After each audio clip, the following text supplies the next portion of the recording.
গন্ধ মাদক।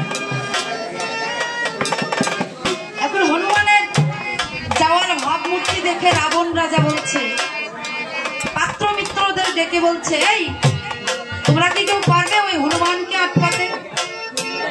বলে মহারাজ, আমাদের কি আর সেই ক্ষমতা আছে? ওই মুখ পড়া হনুমানের সঙ্গে ছল করা অত সহজ নয়, আমরা পারবো। তাহলে কে পারবে? হ্যাঁ, একমাত্র মামা কাল নেমে পারতে পারবে।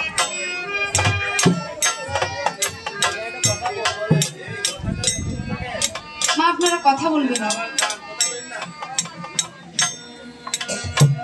তাই রাবণ রাজা কি করেছে, মামা কাল নেমের বাড়ির দিকে গিয়ে ডাকছে, ও মামা, ও মামা, মামা গো, বলি বাড়িতে কি আছো নাকি? কাল নেমে রাবণের ডাক শুনতে পেয়ে স্ত্রীকে ডেকে বলছে, এই শোনো, এদিকে এসো।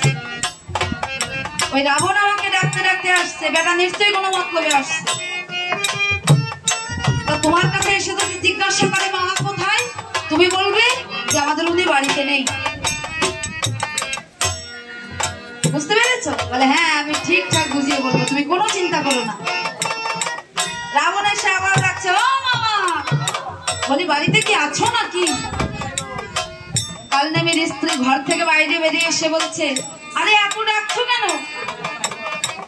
আমাদের উনি না ঘর থেকে বলে দিলেন, উনি না ঘর থেকে বলে দিলেন যে উনি এখন ঘরে নেই। এই কথা শুনে রাবণ রাজা বলছে, ওরে শোনো গো শঙ্করী শ্যামা,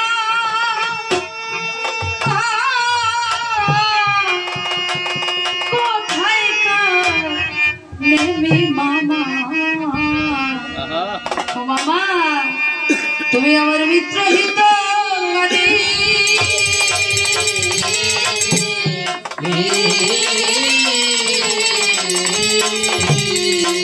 ও মামা করি তোমায় নিবেদন,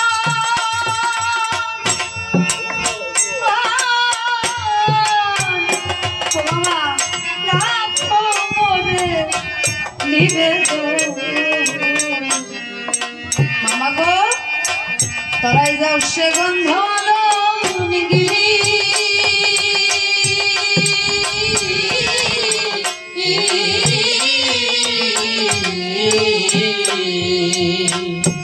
কাল নেমে ভাবছে আমার তো আর না বেরিয়ে উপায় নেই।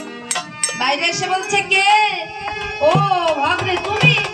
তো বলো ভাগ্নে কি খবর?